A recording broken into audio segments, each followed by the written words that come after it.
ಶಿವಮೊಗ್ಗದಿಂದ ಒಂದಷ್ಟು ಜನರ ಅಭಿಪ್ರಾಯವನ್ನ ಸಂಗ್ರಹ ಮಾಡೋ ಪ್ರಯತ್ನ ಮಾಡಿದ್ವಿ. ಶಿವಮೊಗ್ಗದಲ್ಲಿ ಒಂದಿಬ್ರು ಮಾತನಾಡಿದ್ದಾರೆ.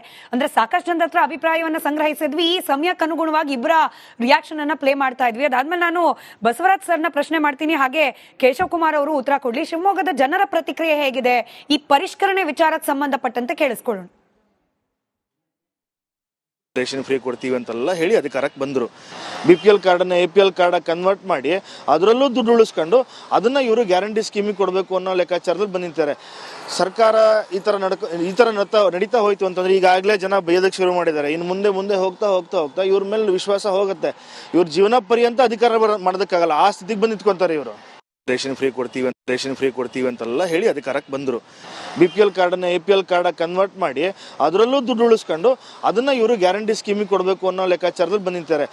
ಸರ್ಕಾರ ಈ ಥರ ನಡೀತಾ ಹೋಯ್ತು ಅಂತಂದ್ರೆ ಈಗಾಗಲೇ ಜನ ಬೈಯೋದಕ್ಕೆ ಶುರು ಮಾಡಿದ್ದಾರೆ. ಇನ್ನು ಮುಂದೆ ಹೋಗ್ತಾ ಇವ್ರ ಮೇಲೆ ವಿಶ್ವಾಸ ಹೋಗುತ್ತೆ. ಇವ್ರ ಜೀವನ ಪರ್ಯಂತ ಅಧಿಕಾರ ಮಾಡೋದಕ್ಕಾಗಲ್ಲ, ಆ ಸ್ಥಿತಿಗೆ ಬಂದು ನಿಂತ್ಕೊಂತಾರೆ ಇವರು.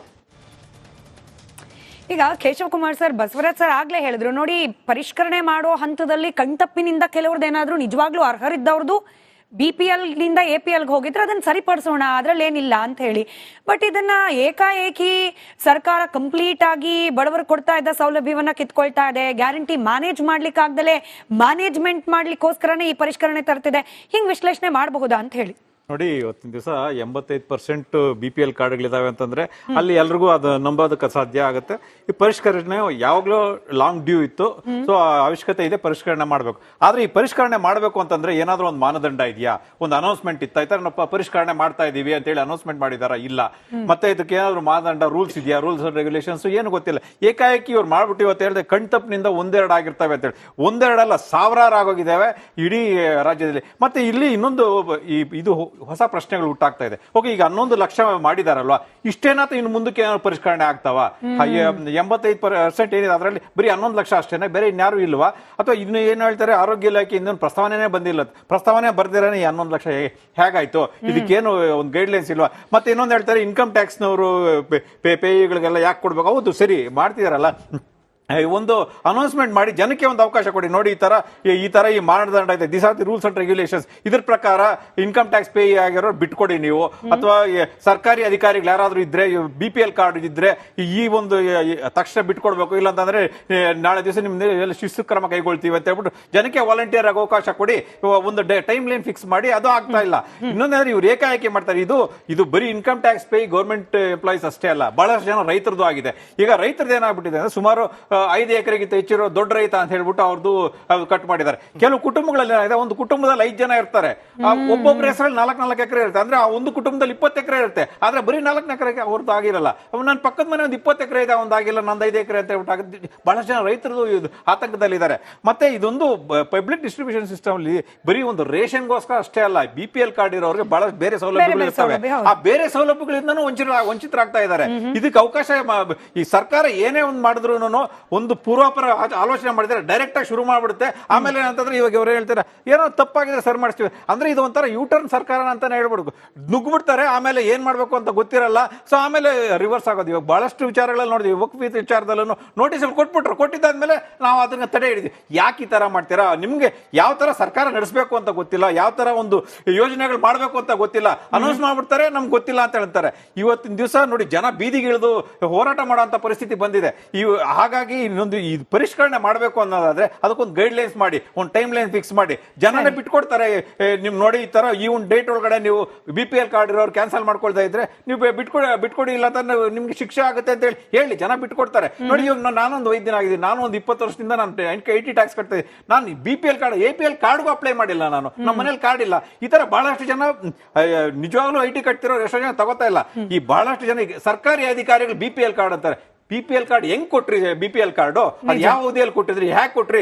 ಅವ್ರು ಯಾವಾಗಿಂದ ತಗೋತಾ ಇದಾರೋ ಅದನ್ನು ಕಂಡಿದ್ದು ಆವಾಗಿಂದ ಶಿಕ್ಷೆ ಹಾಕಿ ಅವ್ರಿಗೆ. ಅದ್ ಬಿಟ್ಬಿಟ್ಟು ಇವರು ಏನೋ ಏಕಾಕಿ ಕ್ಯಾನ್ಸಲ್ ಮಾಡ್ಬಿಟ್ಟು ಏನೋ ಒಂದು ದೊಡ್ಡ ಸಾಧನೆ ಮಾಡಿದವ್ರಂಗೆ ಹೇಳ್ಕೊಡ್ತಾರೆ. ಇವತ್ತು ಒಂದ್ ದಿವಸ ಪ್ರಶ್ನೆ ಕೇಳ್ತಾ ಇದ್ದೀನಿ. ಇವತ್ತಿನ ದಿವಸ ಅವ್ರು ಹೇಳ್ತಾ ಇದಾರೆ ಕಾಂಗ್ರೆಸ್ನವರು, ಏನೋ ಸ್ವಲ್ಪ ತಪ್ಪುಗಳಿದೆ ಸರಿ ಮಾಡ್ತೀವಿ ಅಂತ. ಎಷ್ಟು ತಪ್ಪುಗಳಿದೆ ಒಂದು ಮಾಹಿತಿ ಇದೆಯಾ? ಯಾವ ತರ ಮಾಡ್ತೀವಿ? ಇನ್ನೊಂದು, ಇವಾಗ ಅವ್ರು ಏನಾದ್ರು ಸ್ಥಳ ಪರಿಶೀಲನೆ ಮಾಡಿದಾರ, ಮಾಜರ್ ಮಾಡಿದಾರ, ಫುಡ್ ಇನ್ಸ್ಪೆಕ್ಟರ್ ಏನಾದ್ರು ಹೋಗಿದಾರ, ಚೆಕ್ ಮಾಡಿದಾರ? ಏನೂ ಇಲ್ಲ. ಏಕಾಏಕಿ ಯಾವ ತರ ಮಾಡಿದ್ದಾರೆ, ರ್ಯಾಂಡಮ್ ಆಗಿ ಸಿಕ್ತಾವೆಲ್ಲ ಮಾಡ್ಕೊಂಡು ಹೋಗಿದ್ದಾರೆ ಅಷ್ಟೇ. ಹಾಗಾಗಿ ಇದು ದೊಡ್ಡ ತಪ್ಪಾಗಿದೆ. ಈ ಅತಿ ಇವಾಗ ಏನೇನಾಗಿದಾವಲ್ಲ ಅದಷ್ಟು ಬೇಗ ಅದನ್ನ ಸರಿಪಡಿಸಬೇಕು, ಮತ್ತೆ ಪರಿಷ್ಕರಣೆ ಮಾಡ್ಲಿ. ನಿಜವಾಗ್ಲೂ ಅರ್ಹರಿರೋರ್ಗೆ ಕೊಡ್ಲಿ, ಇದು ಅನರ್ಹರಿರೋರ್ನ ಅನರ್ಹತೆ ಮಾಡ್ಲಿ. ಆದ್ರೆ ಏಕಾಏಕಿ ಅವ್ರು ಇಷ್ಟ ಬಂದಂಗೆ ಮಾಡೋದು ತಪ್ಪು ಅಂತ ಸರಿ. ನಾನು ವಿವೇಕಾನಂದ ಸರ್ ಇನ್ನೊಂದು ನಿಮಿಷ ಸಹನೆ ನಮ್ ಜೊತೆಲಿ ಇರ್ಲಿ. ಒಂದೇ ಒಂದು ಪ್ರಶ್ನೆ ಬಸವರಾಜ್ ಸರ್ನ ಕೇಳ್ಕೊಂಡು ನಿಮ್ ಹತ್ರಕ್ಕೆ ಬರ್ತೀನಿ. ಬಸವರಾಜ್ ಸರ್, ಈಗ ಮೂಲಭೂತವಾಗಿ ಪ್ರಶ್ನೆ ಇರೋದು ಮಾನದಂಡ ಇಲ್ದಲೆ ಹೆಂಗ್ ಪರಿಷ್ಕರಣೆ ಮಾಡ್ಲಿಕ್ಕೆ ಸಾಧ್ಯ? ಇನ್ನೊಂದು ಮಾಹಿತಿನೇ ಇಲ್ಲ, ಯಾರು ಕಾರ್ಡ್ ಹೋಲ್ಡರ್ಸ್ ಇದ್ದಾರೆ ಅವರಿಗೆ ಮಾಹಿತಿನೇ ಇಲ್ಲ, ಹಿಂಗೊಂದು ಪರಿಷ್ಕರಣೆ ಆಗತ್ತೆ ಅಂತ ಹೇಳಿ ಏಕಾಏಕಿ ಪರಿಷ್ಕರಣೆ ಆಗ್ಬಿಟ್ರೆ ಇದು ತೊಂದರೆ ಅಲ್ವಾ ಅಂತ ಹೇಳಿ ಎರಡು ಪ್ರಶ್ನೆ ತಮ್ಗೆ. ಆಯ್ತು ಮೇಡಮ್ ಅವ್ರ, ಈಗ ಆಲ್ರೆಡಿ ನಮ್ಮ ಮಾನ್ಯ ಮುಖ್ಯಮಂತ್ರಿಗಳು ತಮ್ಗೆ ವಿಷಯ ತಿಳಿಸ್ಯಾರ. ಈಗ ಅವ್ರೊಟ್ಟರಿಗೆ ಏನಂದ್ರೆ ಇನ್ನೂ ಅದು ನಿರ್ಣಯನ ಆಗಿಲ್ಲ. ನಿರ್ಣಯನ ಆಗ್ಲಿಲ್ದಾನ ಅದನ್ನ ಈಗ ಈ ರೀತಿ ಚರ್ಚೆ ಮಾಡೋದು ಅಷ್ಟು ಸರಿಯಲ್ಲ.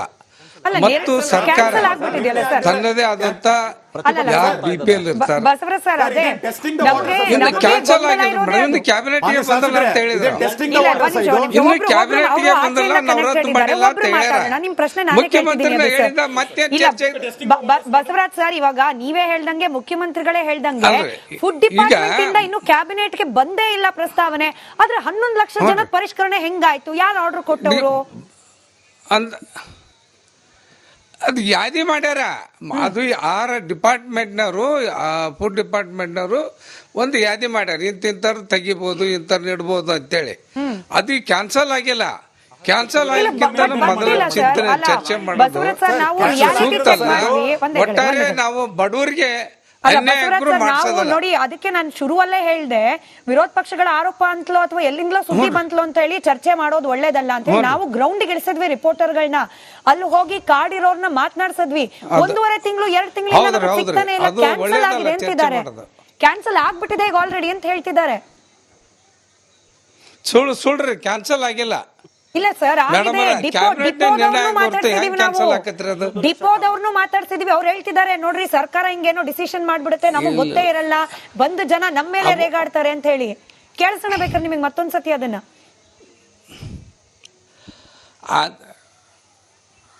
ಈಗ ಒಂದ್ ವೇಳೆ ಅಂತವಾಗಿದ್ನಪ್ಪ ಅಂದ್ರೆ ನಾವು ಸರ್ಕಾರಕ್ಕೆ ಒತ್ತಡ ತಂದು ಬಡವರಿಗೆ ಅನ್ಯಾಯ ಆಗ್ದಂಗ ನಾವು ನೋಡ್ಕೊಂತವಿ. ಅವರು ಇಲ್ಲದ ಚರ್ಚೆ ಮಾಡಿದ್ರು ಕೆಲವೊಂದು ವಿಷಯನ. ಗ್ಯಾರಂಟಿ ಯೋಜನೆಗಾಗಿ ಈ ದುಡ್ಡು ಹಿಂಗೆ ಹೊಂದಿಸ್ಕೊಳಕಂತೇಳಿ ನಾವು ಬಜೆಟ್ನಾಗ 56,000 ಕೋಟಿ ಇಟ್ಟಾಗ ಈ ದುಡ್ಡು ನಮ್ಗೆ ಅವಶ್ಯಕತೆ ಬೆಳೆದಲ್ಲ, ಮತ್ತು ಜೊತೆಗೆ ಅಭಿವೃದ್ಧಿನೇ ಆಗಿಲ್ಲ ಅಂತ ಹೇಳ್ತಾರೆ ಅವರು. ಅಭಿವೃದ್ಧಿ ಕಳೆದ 1.5 ವರ್ಷದಿಂದ ನಾವು ಶಾಸಕರಾಗಿದ್ದಾಗ ಹಿಂದಲ ಸರ್ಕಾರ BJP ಅವ್ರು ಮಾಡಿರ್ತಕ್ಕಂಥ ಸಾಲನ ತೀರ್ಸೋದು ಅವನಿಗೆ ತಮ್ಗೆ. ಅವರು ಯಾವ್ದು ಹಣ ಒದಗಿಸಿದಂಗನ ವರ್ಕ್ ಆರ್ಡರ್ ಕೊಟ್ಟು ಸಿಕ್ಕಾಪಟ್ಟಿ ಕೆಲಸ ಮಾಡಿ ಅದ್ರ ಈ ತರ ನಾವು ಸರ್ಕಾರ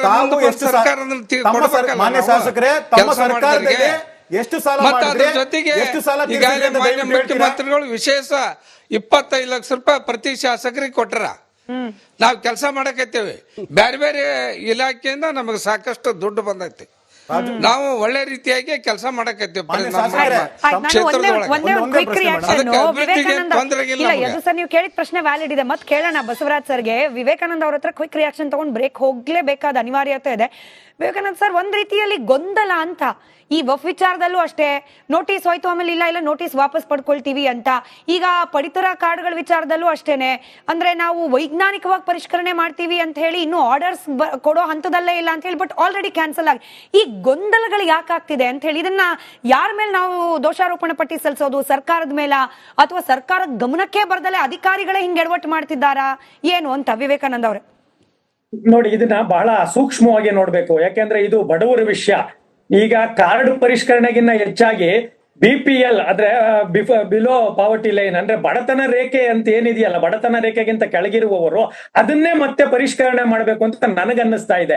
ಯಾಕೆಂದ್ರೆ ಈಗ ಬಡತನ ಇದೆಯಲ್ಲ, ನೀವು ಈಗ ಬಿಟ್ಟೆಲ್ಲ ನೋಡ್ಸಿದ್ರಿ ಬೇರೆ ಬೇರೆ ಅವ್ರದ್ದು, ಈ ಆಟೋ ಡ್ರೈವರ್ಸ್ ಅವ್ರದ್ದು, ಮತ್ತೆ ತರಕಾರಿ ಮಾಡೋರು, ಇನ್ನೆಲ್ಲ ಹೋಟೆಲ್ಗಳಲ್ಲಿ ಸಣ್ಣ ಸಣ್ಣ ಅಂಗಡಿಗಳಿಟ್ಟಿರೋರು, ಹಣ್ಣು ಅಂಗಡಿಗಳಿರ್ತಾರ, ಕಡು ಬಡವರು ಯಾವ ರಾಜ್ಯದಲ್ಲಿ ನೀವು ಈ ರೀತಿ ಯೋಜನೆಗಳನ್ನ ಕೊಟ್ಟಲ್ಲ? ಕಾಂಗ್ರೆಸ್ ಅಲ್ಲ, ಸರ್ಕಾರ ಇರ್ಲಿ. ಇದ್ದಲ್ಲೇ ನಮ್ಮ ಸಿದ್ದರಾಮಯ್ಯ ಸಾಹೇಬ್ರು ಕೊಟ್ಟಾರ. ಇದನ್ನ ಒಟ್ಟು ಇರ್ಲಿ. ಮೆಚ್ಚುಗೆ ಕೊಡ್ರಿ. ಎಲ್ಲಾರು ಒಂದ್ ಅಲ್ಲ, ಹೆಚ್ಚು ಕಡಿಮೆ ಇರ್ಲಿ. ತಪ್ಪಿದ್ದು ಸರಿ ಮಾಡೋಣಂತ. ಅದನ್ನೇ ಮಾತಾಡ್ತಿದ್ದೀನಿ. ಸರಿ ಅಂದ್ರೆ ಕಡು ಬಡವರು ಅಂತೇಳಿ ನಾವು ಮಾಡಬೇಕಾಗಿದೆ. BPL ಕಾರ್ಡ್ ಇದೆಯಲ್ಲ ಇದರಲ್ಲಿ ಸುಮ್ಮನೆ ಮಾತಾಡೋದ್ರಿಂದ ಸಮಸ್ಯೆ ಬಗೆಹರಿಯೋದಲ್ರಿ. ಹೌದು, ಕರೆಕ್ಟ್. ನೀವು ಈಗ ರಾಜಕೀಯವಾಗಿ ಮಾತಾಡ್ಬೇಕು ಮಾತಾಡ್ತೀರಿ ಸರ್, ಅಷ್ಟೇ. ನಿಮಗೂ ಗೊತ್ತಿದೆ, ಹಿರಿಯರಿದ್ದೀರಿ, ರಾಜಕೀಯದಲ್ಲಿ ಅಪಾರ ಅನುಭವ ಇದೆ. Politics is all about the battle of perception, ಅಂದ್ರೆ ಜನರ ಗ್ರಹಿಕೆ ಆಟ ಇದು. ಈಗ ವಿರೋಧ ಪಕ್ಷಗಳ 10 ಸತಿ ಇಲ್ಲ ಇವ್ರಿಗೆ ಗ್ಯಾರಂಟಿಗೆ ಹಣ ಹೊಂದ್ಸಕ್ಕಾಗ್ತಿಲ್ಲ ಅಂತ ಅಂದ್ಬಿಟ್ರೆ ಜನ ನಂಬಿಡ್ತಾರೆ. ಅದಕ್ಕೆ ನಿಮ್ಮಂತವರಿಂದ ಅದಕ್ಕೆ ಕ್ಲಾರಿಫಿಕೇಶನ್ ಬೇಕು.